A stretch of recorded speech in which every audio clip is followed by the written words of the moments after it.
نور دربي بالقرآن واشرح صدري بالإيمان. الحمد للہ والصلاة والسلام علی رسول اللہ وعلی آلہ وصحبہ ومن والہ۔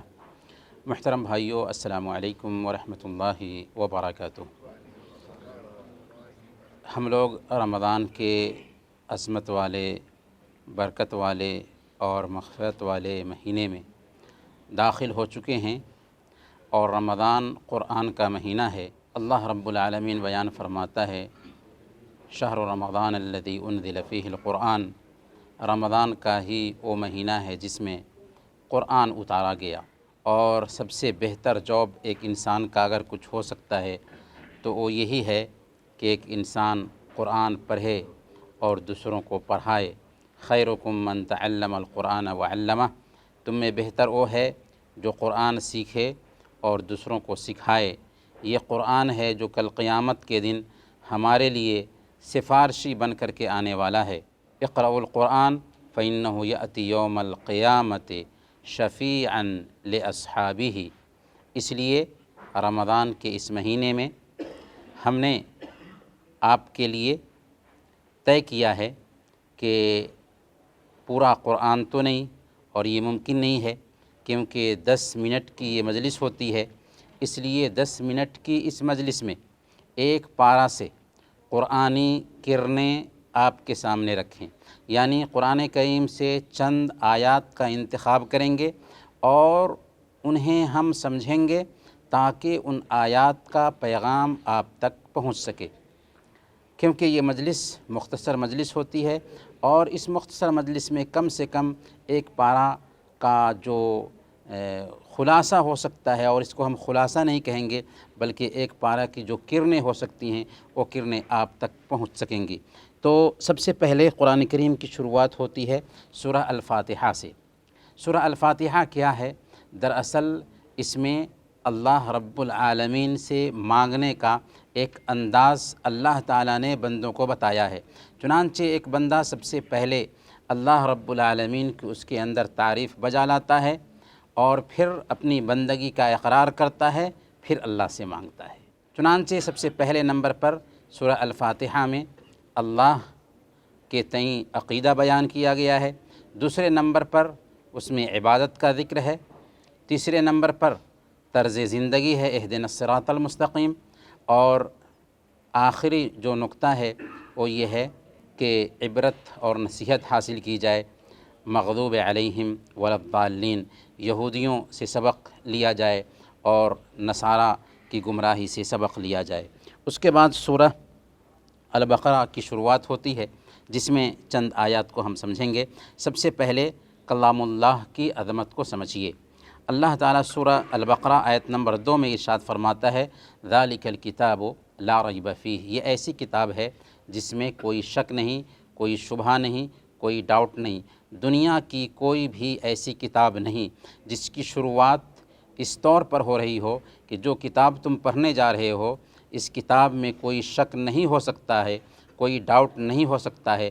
عام طور پر رائٹرز جو ہوتے ہیں نا، وہ لکھتے وقت کتاب یہ کہتے ہیں کہ اس میں کوئی غلطی ہو تو ہمیں باخبر کیجئے گا کہ اگلے ایڈیشن میں اس کو دور کیا جا سکے۔ لیکن قرآن کریم کی شروعات ہوتی ہے تو اللہ کہتا ہے کہ جس کتاب کی تم تلاوت کرنے جا رہے ہو اس میں کوئی شک نہیں، ڈاؤٹ نہیں۔ اس کے بعد آیت نمبر 21 میں اللہ فرماتا ہے، یا ایھا الناس اعبدوا ربکم الذی خلقکم والذین من قبلکم لعلکم تتقون، کہ اے لوگو عبادت کرو اپنے رب کی، مسلمانوں کے رب کی نہیں، عربوں کے رب کی نہیں، اپنے رب کی۔ گویا کہ اللہ قرآن کریم کو صرف مسلمانوں کے لیے نہیں اتارا ہے، ساری انسانیت کے لیے اتارا ہے۔ عبادت کرو اپنے رب کی جس نے تم کو پیدا کیا، اور تم کو ہی نہیں بلکہ تمہارے آباء و اجداد کو بھی پیدا کیا، تاکہ تمہارے اندر تقوی آ سکے۔ گویا کہ اس میں اللہ رب العالمین نے ساری انسانیت کو خطاب کیا ہے کہ جس نے تجھے پیدا کیا، جس نے تمہارے آباء و اجداد کو پیدا کیا، جس نے آسمان بنایا، جس نے زمین بنائی، جس نے بارش برسائی، اور جس نے تمہارے لیے زمین سے اناج اگایا، اسی کی عبادت کرو۔ فلا تجعلوا للہ اندادا وانتم تعلمون، جانتے ہو کہ ساری نعمتیں اس کی دی ہوئی ہیں، سارا احسان اس کا ہے، تو اس کے علاوہ کسی اور کے سامنے سر مت ٹیکو۔ اس کے بعد اللہ تعالیٰ سورہ البقرہ آیت نمبر 25 میں فرماتا ہے وَبَشِّرِ الَّذِينَ آمَنُوا وَعَمِلُوا الصَّالِحَاتِ أَنَّ لَهُمْ جَنَّاتٍ تَجْرِي مِن تَحْتِهَا الْأَنْهَارُ، کہ بشارت دے دیجئے ایسے لوگوں کو جو ایمان لائے اور نیک عمل کرتے ہیں، ایسی جنت کی جن کے نیچے نہریں جاری ہوں گی۔ ایمان اور عمل اگر دونوں ایک ساتھ ملتا ہے تو اس کا بدلہ اللہ رب العالمین اپنے بندوں کو جنت کی شکل میں دیتا ہے۔ اس لیے میرے بھائیوں، دنیا چند دنوں کے لیے ہے، ہمیں چاہیے کہ جس لا الہ الا اللہ کی ہم نے گواہی دی ہے، اس لا الہ الا اللہ کے تقاضا کو بھی اپنی زندگی میں اتاریں، یعنی ایمان کے ساتھ ساتھ عمل بھی کریں، تب جنت ملے گی۔ اللہ آگے سورہ البقرہ آیت نمبر 28 میں بیان فرماتا ہے، جس کا عنوان ہے کہ خود کی پہچان کیجئے۔ کیف تکفرون باللہ وکنتم امواتا فاحیاکم ثم یمیتکم ثم یحییکم ثم الیہ ترجعون، تم کیسے اللہ کا انکار کرتے ہو، کیسے اللہ کے ساتھ کفر کرتے ہو، حالانکہ تم مردہ تھے، اللہ رب العالمین نے تمہیں زندگی عطا فرمائی، پھر تمہیں مار ڈالے گا، پھر زندہ کرے گا، اور پھر اسی کے پاس لوٹائے جاؤ گے۔ گویا کہ یہ زندگی جو ہمیں حاصل ہے، ہم کچھ نہیں تھے، اللہ نے یہ زندگی دی، پھر ہم اس زندگی پہ دعویٰ نہیں کر سکتے، اور پتہ بھی نہیں کہ کب موت آ جائے، اس لیے ہم مرنے والے ہیں، یہ احساس ہر انسان کو ہونا چاہیے، اور جب یہ احساس ہوگا تو ایک انسان موت کی بھی تیاری کرے گا۔ آگے کی آیت سورہ البقرہ آیت نمبر 32 میں اللہ فرماتا ہے، جس کا عنوان ہے تواضع اور عاجزی کا اہتمام کیجئے۔ اللہ فرماتا ہے قالوا سبحانک لا علم لنا الا ما علمتنا انک انت العلیم الحکیم۔ اللہ تعالیٰ نے حضرت آدم علیہ السلام کو پیدا کیا، ان کی بیوی حضرت حوا علیہ السلام کو پیدا کیا، اور پھر اللہ تعالیٰ جب آدم علیہ السلام کو پیدا کرنا چاہتا تھا تو فرشتوں سے مشورہ کیا تھا۔ فرشتوں نے کہا کہ آخر ایسی مخلوق کیوں پیدا کر رہا ہے اللہ جو زمین میں فساد مچائے گی، لیکن اللہ تعالیٰ نے کہا کہ میں جو جانتا ہوں تم نہیں جانتے۔ چنانچہ اللہ تعالیٰ نے آدم علیہ السلام کو پیدا کیا اور دنیا کی ساری چیزوں کے نام سکھا دیے۔ فرشتوں سے پوچھا کہ ان کے نام بتاؤ، فرشتوں کو نام معلوم نہیں تھا، کیسے بتاتے؟ آدم علیہ السلام کو ساری چیزوں کے نام معلوم تھے، چنانچہ آدم علیہ السلام نے ان ساری چیزوں کے نام بتا دیا۔ تب فرشتوں نے اعتراف کیا، قالوا سبحانک، فرشتوں نے کہا اے اللہ ہم تیری پاکی بیان کرتے ہیں، لا علم لنا الا ما علمتنا، ہمارے پاس اتنا ہی علم ہے جتنا تو نے ہمیں سکھایا ہے، انک انت العلیم الحکیم، اے اللہ بے شک تو ہی سب کچھ جاننے والا، حکمت والا ہے۔ اس کے بعد سورہ البقرہ آیت نمبر 37 میں اللہ فرماتا ہے، جس کا عنوان ہے توبہ اور استغفار کا معمول بنا لیجئے۔ اللہ فرماتا ہے فَتَلَقَّى آدَمُ مِن رَّبِّهِ كَلِمَاتٍ فَتَابَ عَلَيْهِ إِنَّهُ هُوَ التَّوَّابُ الرَّحِيمُ۔ آدم علیہ السلام کو جنت میں بسایا گیا تھا، فرشتوں سے سجدہ بھی کرایا گیا، جنت میں بسایا گیا، اور کہا گیا تھا کہ اس درخت کے قریب مت جانا، لیکن شیطانی بہکاوے میں اس درخت کا پھل کھا لیا، غلطی ہو گئی تھی، توبہ کیا، اللہ نے کلمات سکھائے، اور ان کلمات کے ذریعہ آدم علیہ السلام نے توبہ کیا، جس کا ذکر اللہ فرما رہا ہے۔ آدم علیہ السلام نے سیکھ لی اپنے رب سے چند باتیں، فتاب علیہ، اور چنانچہ انہوں نے توبہ کیا ان کلمات سے، اور اللہ رب العالمین نے ان کی توبہ قبول فرمائی۔ انہ هو التواب الرحیم، بے شک وہ توبہ قبول کرنے والا، رحم کرنے والا ہے۔ رمضان آ چکا ہے، ہماری زندگی میں بھی بہت ساری کوتاہیاں ہیں، لہذا ہمیں سچی توبہ کرنی چاہیے اور اللہ سے رجوع کرنا چاہیے، کیونکہ سچی توبہ کے بغیر اللہ رب العالمین نہیں مان سکتا۔ لہذا ہمیں چاہیے کہ ہم سچی توبہ کریں، اپنے رب کو منائیں اور پھر نیکیاں کریں۔ آگے کا عنوان ہے سورہ البقرہ آیت نمبر 40 میں اللہ فرماتا ہے، جس کے اندر رب کی نعمتوں کو پہچاننے کا حکم دیا گیا ہے۔ یا بنی اسرائیل اذکروا نعمتی التی انعمت علیکم واوفوا بعہدی اوف بعہدکم وایای فارہبون۔ اللہ تعالیٰ بنو اسرائیل کو خطاب کر رہا ہے۔ بنو اسرائیل کو اللہ تعالیٰ نے فضیلت دی تھی، مقام دیا تھا، مرتبہ دیا تھا، لیکن انہوں نے اللہ کی ناشکری کی۔ جب موسیٰ علیہ السلام فرعون کے چنگل سے بنو اسرائیل کو لے کر کے نکلتے ہیں، فلسطین میں داخل ہونے کا حکم دیتے ہیں، لیکن اس سرکشی پر آمادہ ہو جاتے ہیں تو صحرا میں ان کو بسایا جاتا ہے۔ وہاں پر اللہ رب العالمین بادل کا سایہ کر دیتا ہے، ان کے لیے چشمے جاری کر دیتا ہے، من و سلوہ اتارتا ہے، لیکن پھر بھی سرکشی پہ سرکشی ان کی جاری رہی۔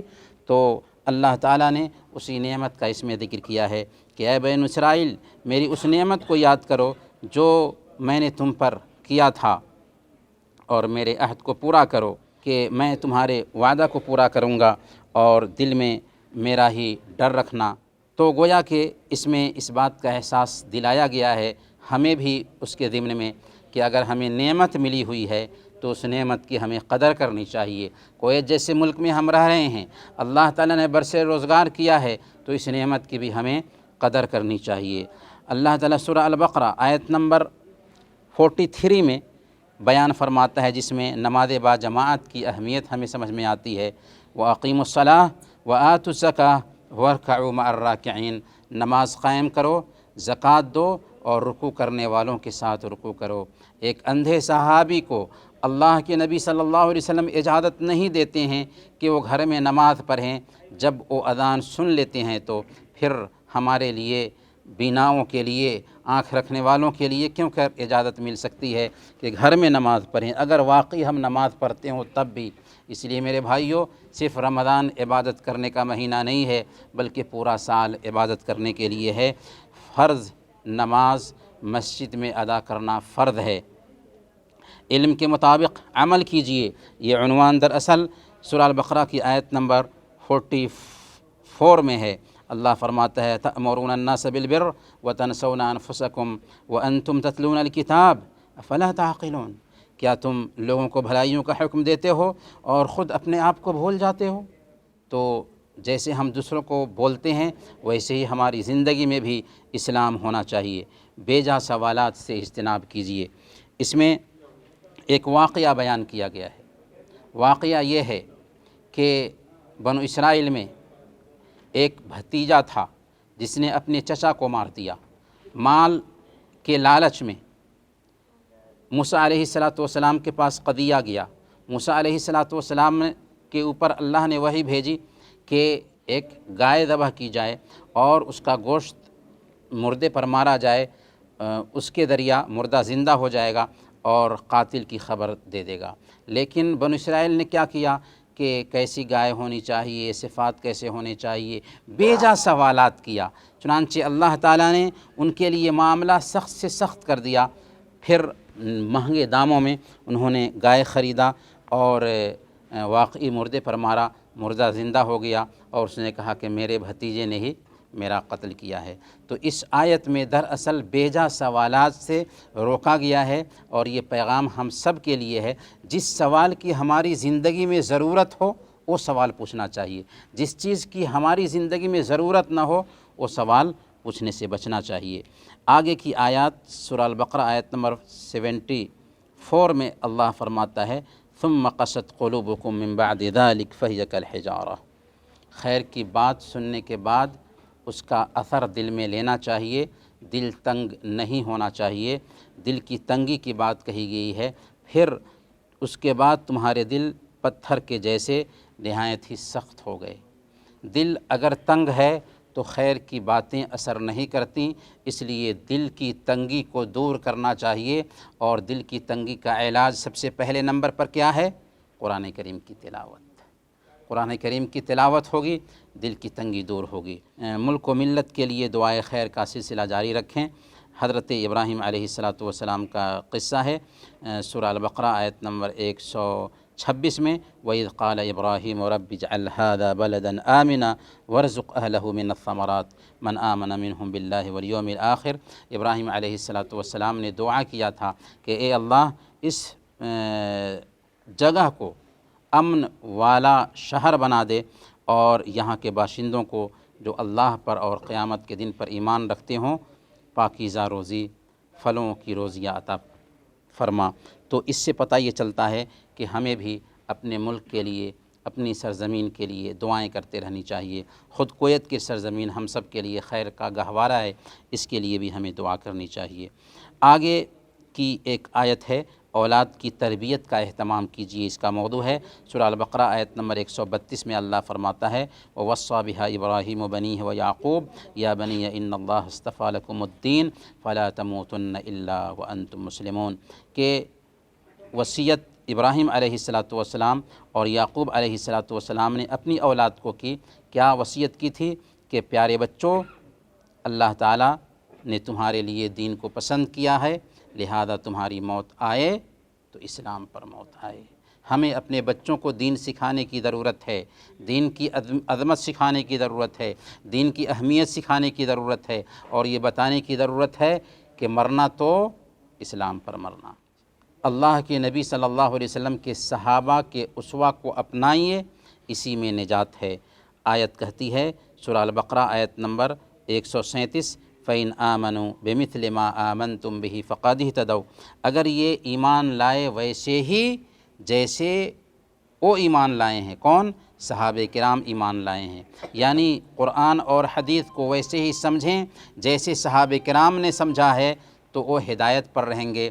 اگر قرآن و حدیث کو ویسے نہیں سمجھیں گے، ایمان ویسے نہیں لائیں گے جیسے صحابہ لائے تھے، تو ہدایت پر نہیں رہیں گے۔ آج بہت سارے فرقے اور بہت سارے گروپ جو مسلمانوں کے بیچ ہیں، اس کی بنیادی وجہ یہ ہے کہ قرآن اور حدیث کو صحابہ کی فہم، صحابہ کی سمجھ کے مطابق سمجھا نہیں جاتا ہے، جس کی وجہ سے یہ اختلافات ہیں۔ سارے اختلافات ختم ہو جائیں گے اگر فہم صحابہ کو معیار بنا لیا جائے۔ اور آخری آیت آج کی جو ہوگی سورہ البقرہ آیت نمبر 138 کی ہے صبغۃ اللہ ومن احسن من اللہ صبغۃ ونحن له عابدون، اللہ کا رنگ اختیار کرو، اور اللہ کے رنگ سے اچھا رنگ کس کا ہو سکتا ہے، اور ہم صرف اسی کی عبادت کرتے ہیں۔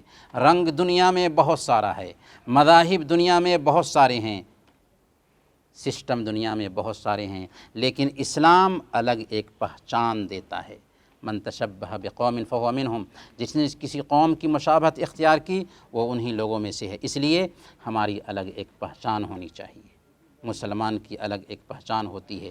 یہ کچھ قرآنی کرنیں تھیں سورہ البقرہ میں پہلے پارہ کی۔ اللہ تعالیٰ سے دعا کرتے ہیں کہ اللہ تعالیٰ ہم سب کے ساتھ خیر کا معاملہ فرمائیں اور ہم سب کو قرآن سمجھنے کی توفیق عطا فرمائیں۔ آمین وصلی اللہ علی نبینا محمد وعلی آلہ وصحبہ اجمعین۔